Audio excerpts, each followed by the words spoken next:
Praise the Lord.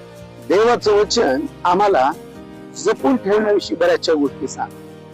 जी संपत्ती आमच्या जवळ आहे ती आम्ही जपून वापरावी याविषयी देखील देवाचं वचन आम्हाला सांगतं किंवा शिकवतं. नीतिसूत्रे याचा 21वा अध्याय आणि 17व्या वचनामध्ये असं म्हटलेलं आहे की ज्याला ख्याली खुशाली आवडते तो दरिद्री होतो आणि ज्याला सुगंधी तेलाचा मोह आहे, द्राक्षरसाचा मोह आहे, तो धनवान होत नाही.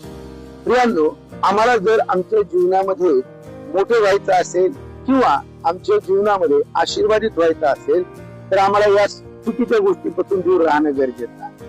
म्हणजे विनाकारण आम्ही खर्चा करणे यापासून दूर राहणं गरजेचं. नुसतं ख्याली खुशालीमध्ये जर आम्ही पैसा घालत आहोत तर आम्ही दरिद्री होणार आहोत, हे देवाचं वचन आम्हाला सांगतं. आणि म्हणून जे आहे त्या गोष्टी जपून वापरा आणि देवाचा आशीर्वाद आपल्याला आणि आपल्या परिवाराला प्राप्त झाल्याशिवाय राहणार.